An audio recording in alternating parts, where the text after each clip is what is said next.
ഇവിടെ കൂടിയിട്ടുള്ളവരും ഈ കാര്യം ശ്രദ്ധിച്ചുകൊണ്ടിരിക്കുന്നവരും എല്ലാം വലിയ സന്തോഷത്തിലും അതിലേറെ അഭിമാനത്തിലുമാണ്. ആ സന്തോഷത്തിലും അഭിമാനത്തിലും പങ്കുചേർന്നുകൊണ്ട് പെരുമ്പളം പാലം നാടിന് സമർപ്പിച്ചതായി ആദ്യമായും അറിയിക്കുന്നു.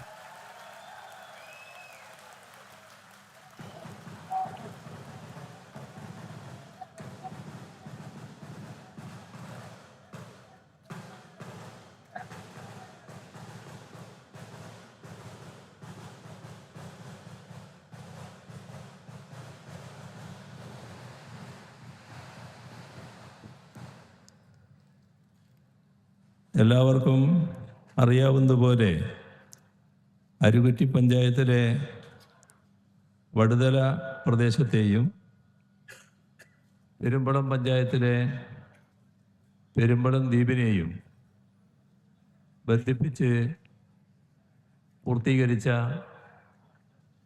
പെരുമ്പളം പാണാവള്ളി പാലമാണിത്.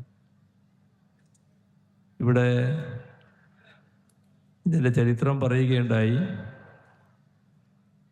2016 ഇത്തരമൊരു പാലം നിർമ്മിക്കുന്നതിന് LDF സർക്കാർ നടപടി സ്വീകരിക്കുന്നു. ഇവിടെ 2018 പാലം നിർമ്മിക്കുന്നതിനായി കിഫ്ബി മുഖേന 100 കോടി രൂപ അനുവദിച്ചു. 35 മീറ്റർ നീളമുള്ള 27 സ്പാനുകളാണ് ഈ പാലത്തിനുള്ളത്. ഇവിടെ സുഗമമായി ജലഗതാഗതം നടക്കണം. ആ ജലഗതാഗതത്തിന് തടസ്സം വരാതെ 55 മീറ്റർ നീളമുള്ള 3 ബൗ സ്ട്രിങ് ആർച്ച് സ്പാനുകളും എല്ലാം കൂടി ചേർത്താൽ 1.5 കിലോമീറ്ററോളം നീളത്തിലാണ് ഈ പാലം ഇതിൻ്റെ നിർമ്മാണം പൂർത്തീകരിച്ചിരിക്കുന്നത്. ഇവിടെ ഈ പാലത്തിൻ്റെ കാര്യത്തിൽ ഇവിടെയുള്ള പ്രദേശവാസികൾ മാത്രമല്ല, ഇത് ഇപ്പോൾ തന്നെ വലിയ തോതിൽ ടൂറിസ്റ്റ് ആകർഷണ കേന്ദ്രമായി മാറിയിട്ടുണ്ട്. ഒരു ടൂറിസ്റ്റ് ഡെസ്റ്റിനേഷനായി മാറുന്ന നിലയാണ് വന്നിട്ടുള്ളത്. അതുകൊണ്ട് തന്നെ ഈ മേഖലയുടെ ടൂറിസം സാധ്യത വലിയ തോതിൽ വർദ്ധിപ്പിക്കുന്നതിനും അതിൽ വലിയ മുന്നേറ്റം നടത്തുന്നതിനും ഈ പാലം സഹായകമാകും. അപ്പോൾ ഇത് നാട്ടുകാരുടെ ചിരകാല അഭിലാഷത്തിൻ്റെ സാഫല്യത്തിൻ്റെ നിമിഷമാണ്. ഇവിടെ സാധാരണ ചിലരെല്ലാം പറയാൻ ശ്രമിക്കുന്നൊരു കാര്യമുണ്ട്. ഇതിലൊക്കെ എന്താ കാര്യമുള്ളത്? ഇതൊക്കെ ഏത് സർക്കാരായാലും ചെയ്യാൻ ബാധ്യപ്പെട്ടതല്ലേ? ഇതിൽ പ്രത്യേകമായി എന്താണ് ഉള്ളത്?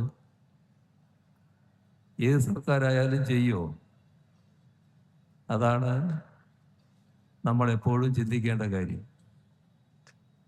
2016 മുൻപുള്ള കേരളത്തിൽ നമുക്ക് വലിയ തോതിലുള്ള തിക്താനുഭവങ്ങളുണ്ട്. ഈ നാടിൻ്റെ പ്രധാനപ്പെട്ട വികസന പദ്ധതികളെല്ലാം സ്തംഭിച്ചു പോയൊരു കാലം. നാടിന് ഒരു മാറ്റവും ഉണ്ടാകില്ല.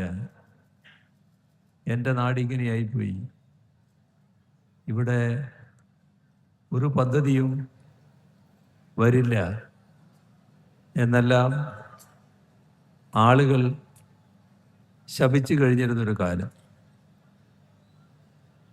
അതിൻ്റെ തുടർച്ചയായാണ് 2016 LDF സർക്കാർ അധികാരത്തിൽ വരുന്നത്. ആ ശാപ അന്തരീക്ഷമേ മാറിപ്പോയി. കടുത്ത നിരാശയിൽ കഴിഞ്ഞിരുന്ന ആളുകൾ പൊതുവെ നല്ല പ്രത്യാശയിലായി. എങ്ങനെയാണത് വന്നത്? വെറും വാചകങ്ങൾ കൊണ്ടല്ല. നമ്മുടെ നാട്ടിൽ നടക്കില്ല എന്ന് കരുതിയ പദ്ധതികൾ, അതും വൻകിട പദ്ധതികൾ ഓരോന്നോരോന്നായി നടപ്പാകുന്ന നില വന്നു. ഇപ്പോൾ വിശദാംശങ്ങളിലേക്കൊന്നും കടന്നു പോകുന്നില്ല. 2016 നമ്മുടെ കേരളത്തിൽ നാഷണൽ ഹൈവേ ഏതെങ്കിലും തരത്തിൽ യാഥാർത്ഥ്യമാകുമെന്ന് ആരും കണക്കാക്കിയിട്ടില്ല. നാഷണൽ ഹൈവേക്കാർ പോലും കണക്കാക്കിയിട്ടില്ല. അവർ പോലും നാട് വിട്ടുപോയതാണ്. ഇപ്പോൾ നിങ്ങൾ കാണുന്നുണ്ട്, നാഷണൽ ഹൈവേ അതിവേഗതയിൽ പൂർത്തീകരിക്കപ്പെട്ടുകൊണ്ടിരിക്കുന്നു. ഈ വരുന്ന അടുത്ത ഏതാനും ദിവസങ്ങൾക്കുള്ളിൽ പ്രധാനമന്ത്രി ഈ നാഷണൽ ഹൈവേയുടെ പൂർത്തിയായ ഭാഗങ്ങൾ നാടിന് സമർപ്പിക്കുമെന്നാണ് കേന്ദ്ര മന്ത്രി ഗഡ്കരി അറിയിച്ചിരിക്കുന്നത്. ഇത് എന്തുകൊണ്ടാണ് യാഥാർത്ഥ്യമായത്? ആ അന്തരീക്ഷം മാറിയതുകൊണ്ട്. വികസന പദ്ധതികൾ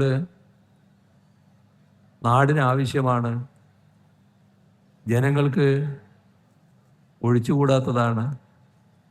ആ ഒരു പ്രതിബദ്ധത നാടിനോടും ജനങ്ങളോടും ഉണ്ടാവുക എന്താണ് ഏറ്റവും പ്രധാനം.